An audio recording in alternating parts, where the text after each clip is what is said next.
saying we've got connection available. This is exciting. Happy Tuesday. How is everyone's weekend? How's everyone's week and summer going? I've got Instagram live with us here as well. I'm up at my parents' again where the Wi-Fi is, we're in the country. It's a little wonky, but it looks like we have connection. So I think we're going to be able to have this work for both. And I'm very excited for this conversation. So I was just telling Instagram, hey, sweetie, nice to see you. Thanks for joining in. We're just getting started. I was just telling Instagram, today's conversation is all about the big mistake that I see keep us from booking clients, keep us from making sales in our business. And it's something I call the pretty woman approach to sales, the pretty woman approach to selling.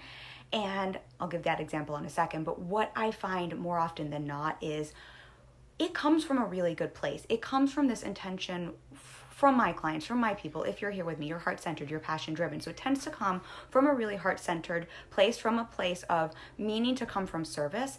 And it usually does the opposite of what we intend it to do and can be very disempowering for our potential clients. So I want to dig into it today, talk about what this looks like, talk about why this is very disempowering for our potential clients, and then how we can flip the switch on this and approach our sales from this heart-centered place, from this place of service. If you know me, my approach to sales is a heart-centered approach to sales. I also think this just happens to be the most effective approach to sales, and sales from a place of service. Kia, I always want to say your name wrong. Hiya says, happy I could chime in. So happy to have you here. Hey, nice to have you. I see a couple friendly faces. Haley, nice to have you here. Excited for this, toggling back and forth, so thank you all for joining in. So to preface this, thanks for the hearts. Thank you for joining with me all. To preface, let me rewind the tape. Has everyone seen Pretty Woman? I know that I may be a little bit older than some of y'all, and I know Pretty Woman is from, I think it's the 80s. If you haven't seen that movie, please go rent it from Netflix. It's such a great movie, y'all. Like, go rent it, go see it. Julia Roberts, it's a classic. You need to go see it. It's also a really great example for us to take a look at the approach to selling and use this as a lens to check in with ourselves. So if you're not familiar with the scene, I will lay the groundwork for you. There is a scene inside Pretty Woman. Julia Roberts, she plays a hooker with a heart of gold who has met someone who's giving her some money, right, to buy some clothes. She's going to be his kind of permanent girlfriend. It's actually a really great story. Hey, Robert, nice to have you on the Instagram. So in the scene, Julia Roberts still kind of dressed in her, less than classy attire. I think she's in Beverly Hills. She's got a bunch of money to go buy clothes. And she walks into this high-end store and is browsing around, and these two bitchy shopkeepers are kind of sussing her out and judging her and ask if she wants any help. And she basically tells them, y'all got what I want, and points at an outfit and asks, how much is it? And I actually pulled up the transcript for this. So Julia Roberts she says, you got my stuff. And she says, how much is this? She points to an outfit. And the saleswoman replies, I don't think that would fit you. So remember, we're looking at this. This is going to be an example for us. So she asks, you got my stuff. She says, you got my stuff. How much is this? And then the saleswoman says, I don't think this would fit you. So first, she hasn't actually answered the question. Julia Roberts says, well, I didn't ask if it would fit. I asked how much it was. Okay? Bitchy shop lady turns around to her other bitchy cohort and says, how much is it, Marie? And Marie, who's her other little shopkeeper woman, says, it's very expensive. And so this bitchy shopkeeper says to Julia Roberts' character, it's very expensive. Julia Roberts' character says, look, I've got money to spend in here. We're all hearing the exchange here. And the bitchy shopkeeper says, I don't think we have anything for you. You're obviously in the wrong place. Please leave. So Julia Roberts leaves. She goes shopping. And then the movie cuts to a little bit later. Julia Roberts' character walks into the store. She's dressed to the nines. She looks fabulous. She's holding a ton of shopping bags. She looks to those same bitchy shopkeepers and she says, big mistake. Big. Huge. And then she says she has money. She needs to go shop elsewhere. Okay. Debbie says, love Pretty Woman in this whole analogy. So happy this is resonating. So, in that example, I think we can all agree. Super bitchy sales process. It's the opposite of what most of us worry about, right? We worry about being pushy. We worry about being icky. We worry about being convincing people in sales, right? So it's the opposite of all of that. And yet, it is the yuckiest sales exchange we've probably ever seen. And it is anything but making someone feel heard and understood. Can we all agree with that? Like, this is, I'm sure all of y'all, like, no one wants to approach sales in this way. You would be appalled if you made someone feel like Pretty Woman's character, right? In the shopping and in this experience. If someone was coming up to you and you made her feel like, ugh, please leave, and then had to come back and say big mistake, right? Kai says, haha, yes, this is golden. So glad this is golden. So none of us want to make anyone feel this way. And yet, said with love, a lot of us are unintentionally using the Pretty Woman sales approach in our sales processes because we're coming from a good place, right? We are coming from this place where we so badly want to caretake people. And we are so worried about people being able to afford our services and being able to afford what we have to sell and, putting people out and convincing people that we effectively do what those bitchy ass women did in Pretty Women to our potential clients and customers. I'm going to walk you through this, and then we'll talk about where this comes from and how to shift this. But what happens, and I see this all the time with my clients, I'm not calling anyone out. If anyone's listening to this, any of my clients, it happens to everyone. I think I've probably done this as well. So there's no shame in this. I think it's just something we're not aware we even do, because it comes from this place of wanting so badly to be nice and to be caretaking. And so we have a service, let's say it's high priced, and someone signs up for a consultation, someone signs up for a sales call, and our immediate thought is, I don't know if they can afford this. Maybe they can't afford this. I don't know. This might be too expensive. We start making the decision for the person before we've even had a call with them, before we've even talked to them. We start deciding for someone else whether or not they can afford our services. And we start making preconceived judgments. Again, we're trying so hard. This is coming from a place I know, because I work with the most beautiful heart-centered people, but we are so, we're like, this is expensive. I don't want to put someone out. I don't know if they can afford it.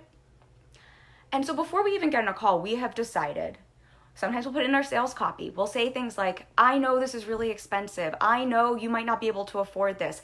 Don't worry. I'm not going to try to sell to you. Don't worry. I'm not going to try.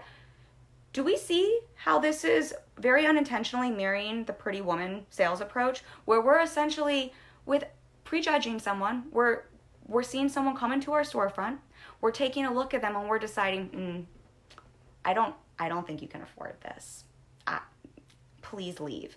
And I know we're not actually saying please leave, but subconsciously, we are saying please leave. On our sales calls, during our sales process, in our sales copy, we are saying please leave. And here's the important part. We're trying to be caretaking, and what we're actually doing, aside from disempowering people, which we'll talk about in a second, think about how Julia Roberts felt. She felt like, are you fucking kidding me? I'm leaving, I'm going somewhere else, and I'm going to come back and tell you what a big mistake this is. That's what we're doing to our people when we're saying, I don't know if you can afford this. This is really expensive. You just might not be able to. We're basically telling them to leave. We're disempowering them. We're making them feel kind of shitty.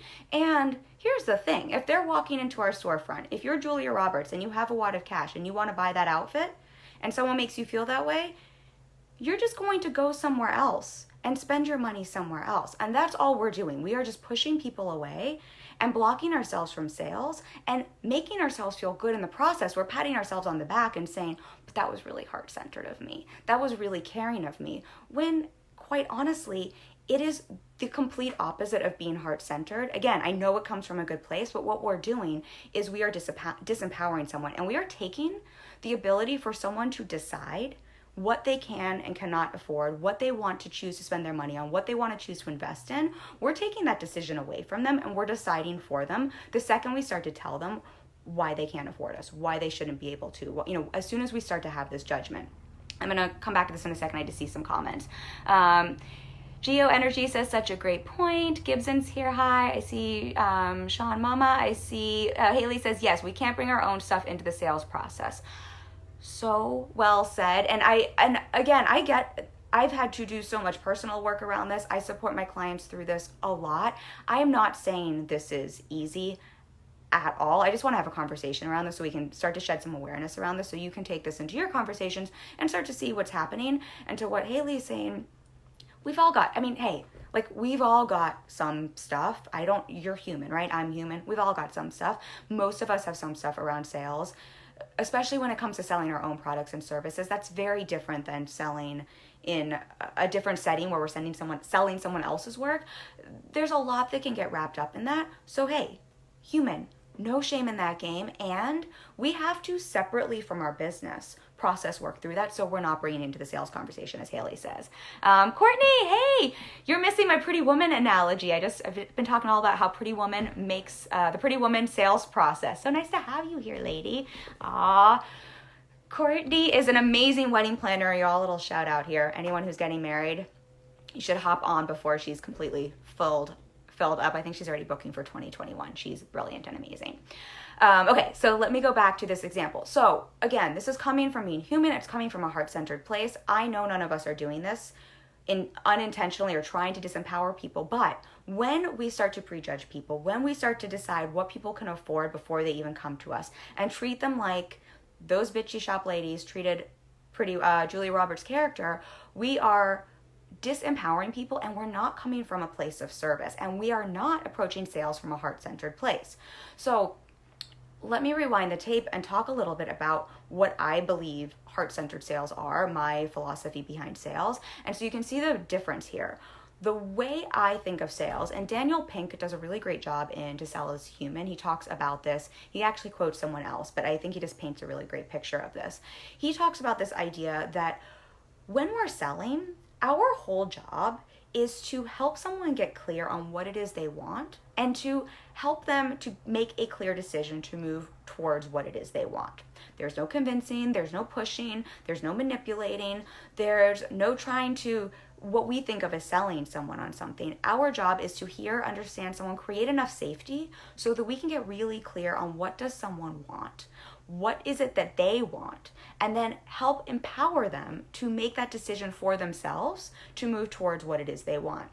That could be to buy from us. That could be to hire us. That could be that they get really clear that they don't want to work with us or they don't want to buy our product or service. If we can help them get clear on that and they can make a clear decision no, that's heart-centered sales. That's just as powerful as a yes.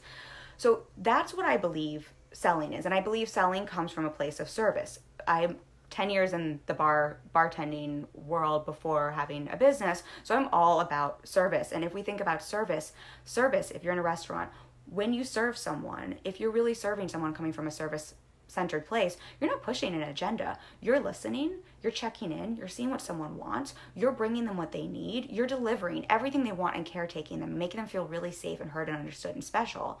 And then you happen to be selling in the process. I also think, and this is a little bit of a side tangent, but this, I swear, goes back full circle. I also really believe that the moment someone invests in our product services, whether it's wedding planning, whether it's Haley's awesome OBM, she's actually doing brilliant web design right now, whether it's, business services, or let's say we have chapstick, we're selling chapstick, whatever it is, the moment someone invests in our product, in our service, that's the moment that transformation begins. That's the moment we have some skin in the game. That is also the moment we as service providers are able to show up and provide service, true service, because it's really hard to create a transformation before there's some skin in the game. And so selling is quite honestly serving, because we are serving someone, we're allowing them to have what they want, to make that clear decision, and then we're able to show up and serve to the degree that someone can have that transformation. Is that making sense? So when we disempower someone by removing that ability to make a clear decision, we are stripping away their power. We are stripping away the service. We are stripping away the heart-centered part of selling. And quite honestly, we are convincing someone. We are being icky and we're being manipulative. We think we're being heart-centered when we're like, no, you can't afford this. Let me not offer this to you. Let me tell you, please go shop somewhere else. But y'all, if we're prejudging someone and we're putting that on someone, how is that any different than saying you have to buy this? Here, let me push you into buying this, pushing someone away from it. It's the same exact thing. Both things are pushy. Both things are deciding for someone else. Both things are stripping someone of their power, right? It's just opposite ends of the spectrum. Both things don't serve the person in front of us, and both ends of that spectrum don't treat the person in front of us as a healthy adult who can make decisions for themselves. Absolutely loving this. Thank you for saying that. She says, it's Kaya, right? I always want to make sure I don't say Kia. Kaya says, this is such an important message. The analogy is perfect. This one is C. Courtney says, oh my God, you are too kind. I love you. I love you back so much. She says, I can attest to this. One of the many things I learned when working with Kim, and it has been applied in every consult I have with my couples, has been a huge breakthrough in business. Thank you for saying that, lady. It makes me so happy to hear. You are crushing it, and I'm so proud of you. Little side note. But yeah, I think this is just such an important conversation. I want to give some other examples and just talk about why this happened. But is everyone understanding how, when we're coming from the pretty woman sales approach, what we're doing is putting our fears, our insecurities, our agendas, quite honestly, a lot of times it has to do with where we're not feeling good enough, where we're worried our prices are too high, where we're thinking, I wouldn't spend that somewhere else. You're not your client. You're not on the buying end. And I think we have to really step out of that and step into a role of service provider. And I'm going to give a restaurant example in a second. And so again, this comes from a lot of our stuff that we then put on someone else. We do this in relationships, right? We project our stuff onto other people. But again, as service providers, this is the opposite of heart-centered sales, which is all about creating that really safe place to help understand someone, to help them get clear on what is it that they want so they can move towards that decision. Yes or no, whatever's best for them. It might not be to work with you. So I'm going to give a waiting tables example.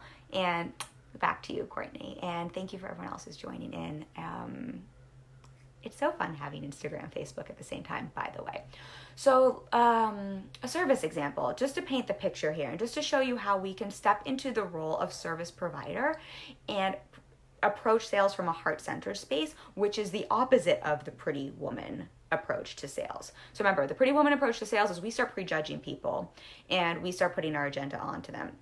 And honestly, I think what we do is we're trying to caretake people, right? It's almost, this is like a bad analogy, but it's a little like being in a codependent relationship where we're like trying to take care of people and try and solve their problems for them. We're trying to decide what's going on for them. This also a lot of times is when I see clients apologizing for selling, which is almost a whole nother live stream, but you all understand what I'm saying here. Versus, here's a great example. So if anyone's ever been to a really nice fancy restaurant, I worked in bars for a long time when I first moved to Manhattan. I worked at this really high end, it was like a bougie brunch place, really, really high end, where people would drop thousands and thousands of dollars on, bottles of champagne and stuff at brunch.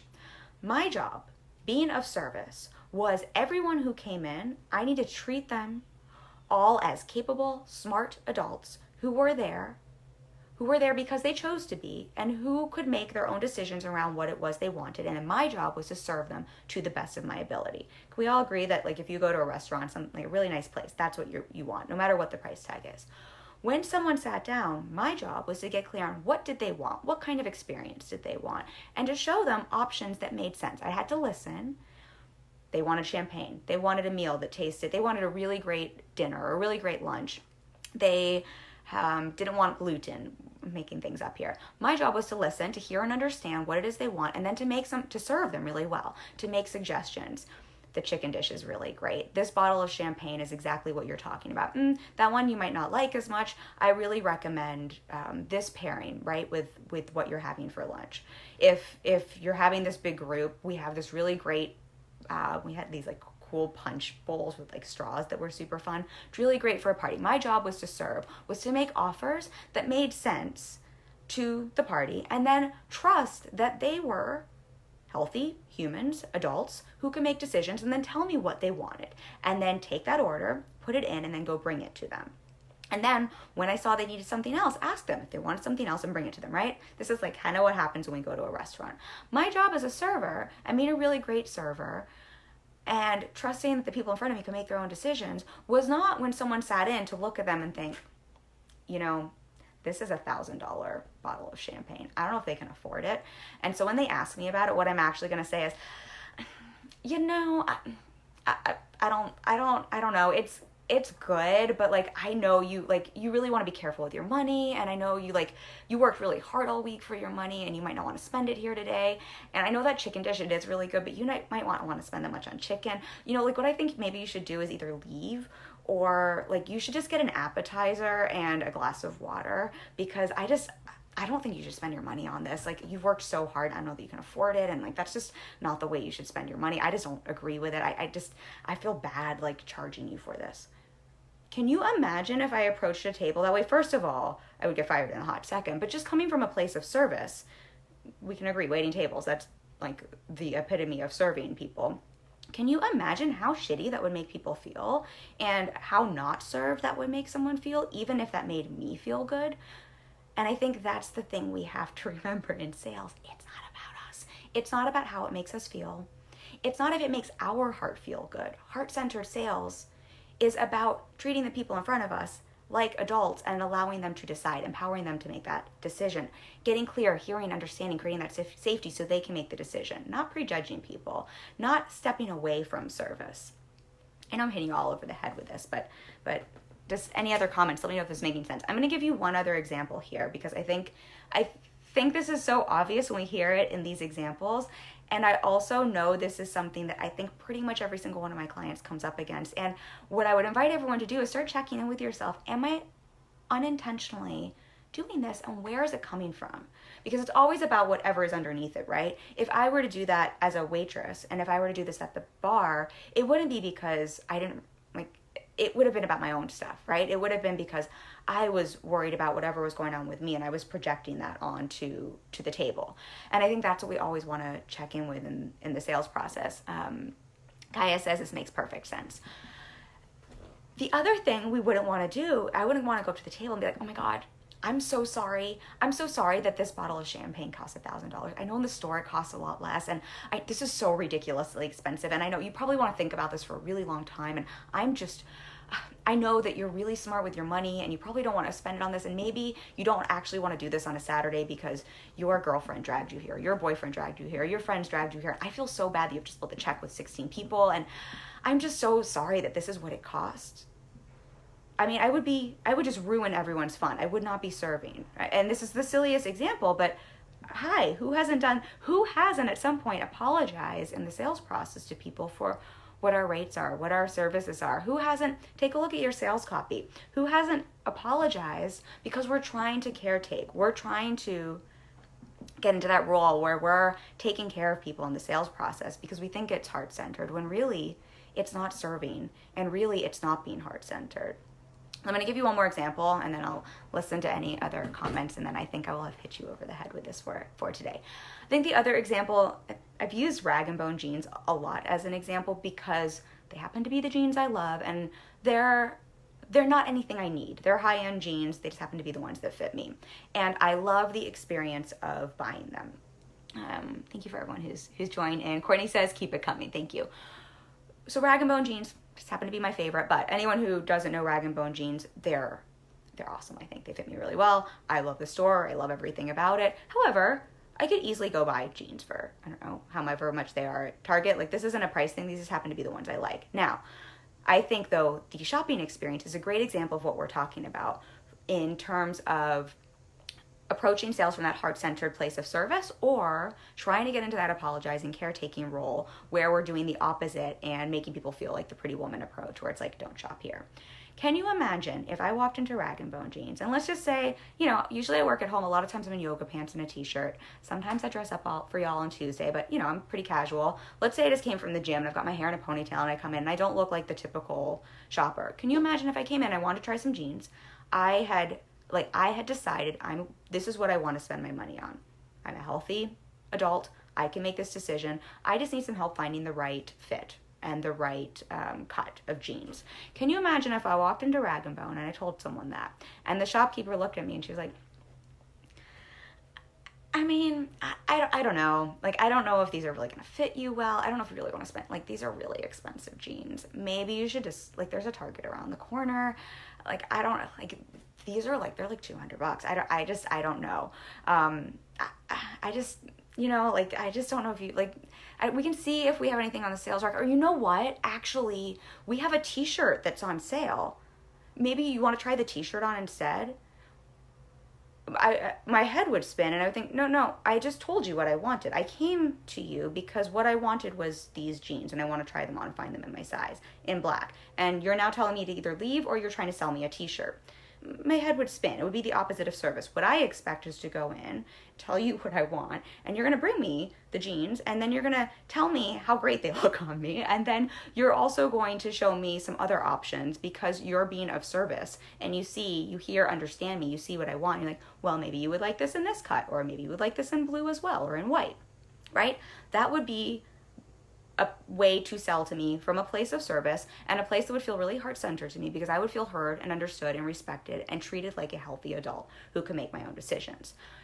And this is the silliest example, but how many of us are doing that? How many of us have someone come to us and they want to buy our jeans, and we tell them to go to Target, or we tell them to buy the t-shirt that's on sale because we think they can't afford, because we're trying to caretake them and we think they can't have. We're like, well, actually, I've got this $15 t-shirt. You want to buy that instead? And the person, then they buy nothing and they leave and go buy it from someone else because you did not hear them. You did not understand them.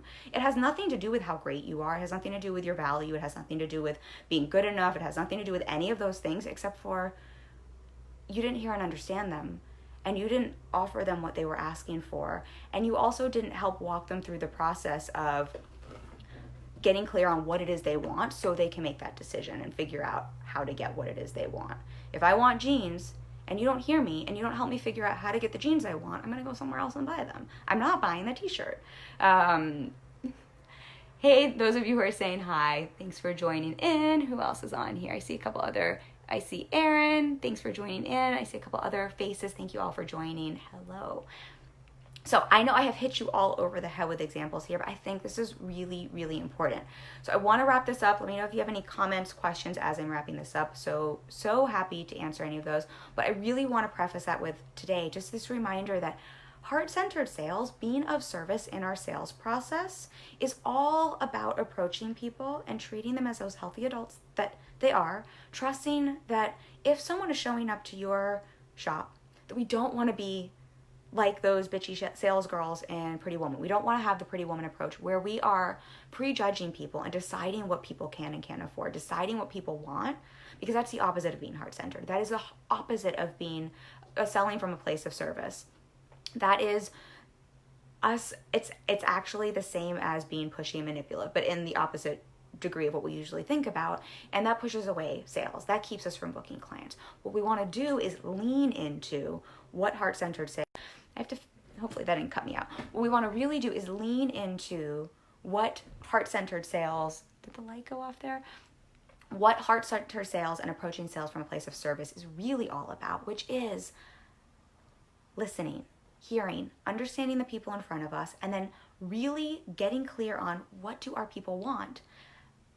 What is it that they want, helping them to get clear on that so that we can empower the people in front of us to make those decisions for themselves. Instead of us bringing in all our crap and pre-deciding people, trying to caretake people and decide for them. It's not our job. That is the Pretty Woman approach. As soon as we're deciding for people, as soon as we're starting to prejudge people, just think Pretty Woman and just think big mistake. Huge, big. That's me holding shopping bags, by the way, in case you couldn't figure out what I'm doing there. As soon as we get into that place, right, that is what we're doing. We are using that Pretty Woman sales approach, and we want to do the opposite of that. We want to be whatever the store is that Julia Roberts' character went to after she left that store. Okay, so that is my invitation for everyone this week. And take a look. Just take a look at, no shame in this game. This is a process, growth, evolution for everyone, right? Growth, evolution. Is that redundancy? It's an evolution for all of us, but take a look at your sales calls and take a look at your whole sales process. So, when you're meeting people, through your sales copy, through your content, as well as your follow-up, and just check in. Are you coming from a true place of being heart-centered in a service, or are you getting into that Pretty Woman sales approach? And where can you lean into being more heart-centered and coming from a place of service more? Cool? Okay, I hope that was helpful for everyone. Also, before I forget, I almost forgot, we have a free challenge next week. I've got a free challenge or training every month in my Facebook group. This month, it is Question All the Rules for Business Success. It's a 3-day challenge.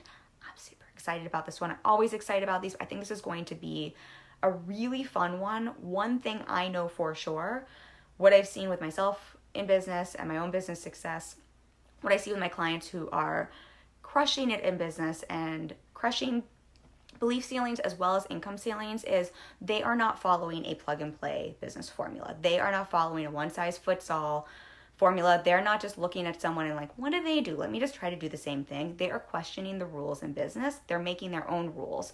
And that's what we're going to dig into, which is different than strategy. And I want to make sure we get, oh, I got things popping up my phone. We're going to break down the difference. We're going to talk about some examples. If you take a look at the top people in business, Steve Jobs, take a look at Beyonce. Take a look at anyone who is thriving in business that you look up to. They're innovative and they have made their own path. They've blazed their own trail. So that's what we're going to talk about in our challenge, 3-day challenge for y'all. Courtney says, yes, thanks, Kim. Thanks for being here. So Instagram, link in my profile, Facebook, link at the top of the page. Join me for this. It's going to be fucking awesome. And I will see you next Tuesday for another live. I'll have another topic. And then next week for the challenge for those of you who are signed up for that. Lots of love, y'all. Bye. Okay, let's see. End here. Save. Bye, Facebook.